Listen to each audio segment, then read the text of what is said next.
भारत देश केवल अपने कुदरती सौंदर्य से ही नहीं पहचाना जाता, किंतु भारत देश की पहचान देश की भूमि पर जन्म लेने वाले महान व्यक्तियों के कारण भी रही है।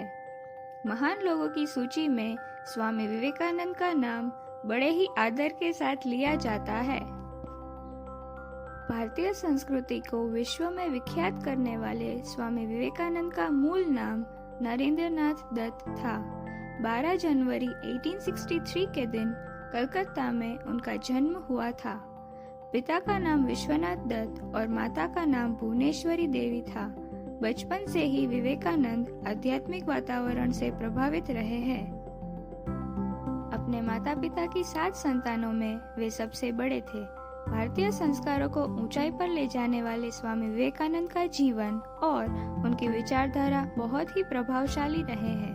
अपने घर से ही शिक्षा का प्रारंभ करने वाले नरेंद्रनाथ दत्त ने बाद में ईश्वर चंद्र विद्यासागर संस्था, कलकत्ता के प्रेसिडेंसी कॉलेज और स्कॉटिश चर्च कॉलेज में शिक्षण प्राप्त किया था। उनकी याद शक्ति बहुत ही तेज थी।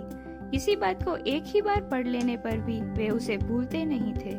तर्कशास्त्र, तत्वज्ञान, इतिहास जैसे विषयों में विशेष रुचि रखने वाले विवेकानंद ने उपनिषद, श्रीमद् भगवद गीता, रामायण आदि विषयों का भी अभ्यास किया था।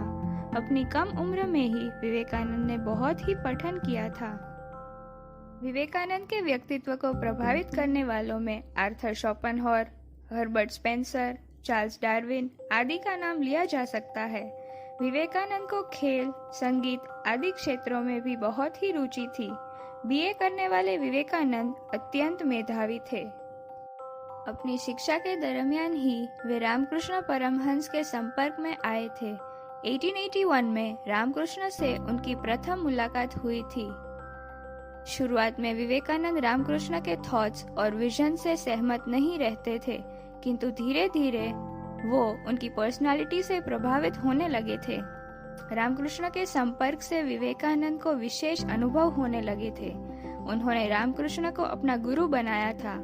ईश्वर के प्रति का श्रद्धा भाव, जीवन में आध्यात्मिकता के विचार, मानव जाति की सेवा भावना जैसे अनेक गुण विवेकानंद में विकसित होने लगे थे।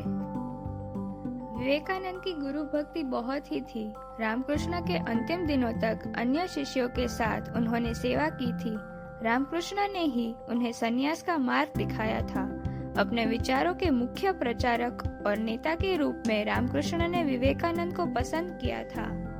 अपने गुरु के निधन के बाद उनके दिखाए गए मार्ग पर चलने के लिए विवेकानंद ने बारनगर में मठ की स्थापना की और वहीं पर उन्होंने अपना नरेंद्रनाथ नाम त्याग कर विवेकानंद नाम धारण किया था।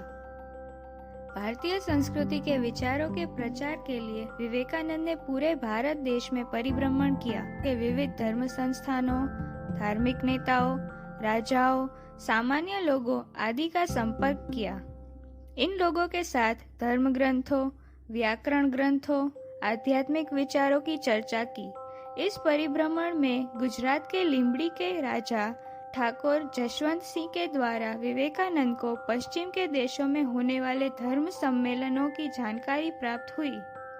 स्वामी विवेकानंद भारत देश में एक आदरणीय व्यक्ति बन चुके थे। लोग उनके लेक्चर सुनने के लिए दूर दूर से आते थे। स्वामी विवेकानंद ने भारत के बाहर विदेशों में भी भारतीय संस्कृति का प्रचार किया है। 11 सितंबर 1893 में शिकागो के आर्ट इंस्टीट्यूट में धर्म सम्मेलन में स्वामी विवेकानंद का दिया गया व्याख्यान भारत देश की एक अलग प्रतिभा का परिचय देता है। भारतीय विचारधाराओं का उत्तम स्वरूप इस प्रवचन में प्राप्त होता है। धर्म चाहे अलग अलग हो, सभी के रास्ते भी अलग अलग हों, किंतु सभी की दिशा एक ही है, परम तत्व की प्राप्ति। इस विचार ने सभी लोगों को अत्यंत प्रभावित किया, जिनके कारण विदेशों में भी विवेकानंद के कई शिष्य बनने लगे। उन्हें यूनिवर्सिटी में काम करने का प्रस्ताव प्राप्त हुआ, किंतु धर्म के लिए ही जीवन व्यतीत करने वाले स्वामी विवेकानंद ने ऐसे महत्वपूर्ण प्रस्ताव का अस्वीकार किया। स्वामी विवेकानंद 2 बार विदेश का प्रवास कर चुके हैं। उनके विदेशी शिष्यों में विलियम जेम्स, सिस्टर निवेदिता, जे गुडविल जैसे कई ख्यातनाम लोग थे। अपने गुरु की विचारधारा और भारतीय संस्कृति के महत्व को अमर बनाने के लिए स्वामी विवेकानंद ने 1897 में कलकत्ता में रामकृष्ण मठ और रामकृष्ण मिशन की स्थापना की। एक सोशल सर्विसेज का और दूसरा स्पिरिचुअल एक्टिविटीज का सेंटर बना। आज पूरे भारत के अनेक शहरों में और कई अन्य देशों में भी ये संस्थान रामकृष्ण परमहंस और स्वामी विवेकानंद के विचारों का प्रचार प्रसार कर रहा है। स्वामी विवेकानंद का जीवन प्रभावशाली रहा है। स्वयं सुभाष चंद्र बोस, बाल गंगाधर तिलक, गांधी जी जैसी विभूतियां भी उनके विचारों से प्रभावित रही है। कॉन्फिडेंस और डिसीजन पावर स्वामी विवेकानंद की लाइफ के फाउंडेशंस रहे हैं। 1892 में कन्याकुमारी से समुद्र में तैरकर एक चट्टान पर वे पहुंचे थे।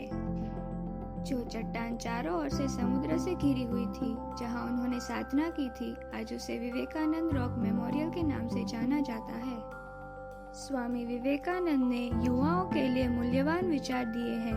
वे कहते थे कि मेरा भरोसा युवा शक्ति पर अधिक है, जिनकी शक्ति से विश्व में परिवर्तन संभवित है।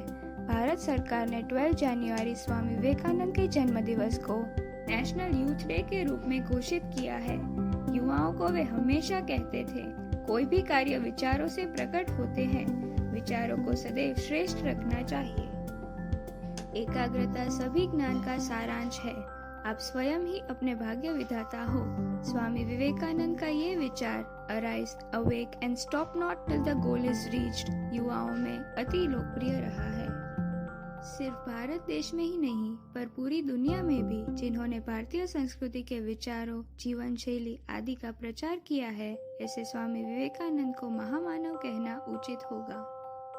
जीवन कितना नहीं, पर कैसे जिया जाता है, ये महत्वपूर्ण है।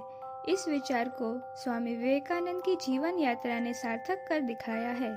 4 जुलाई 1902 के दिन अपनी अल्प आयु में ही स्वामी विवेकानंद ने इस दुनिया से विदाई ली थी।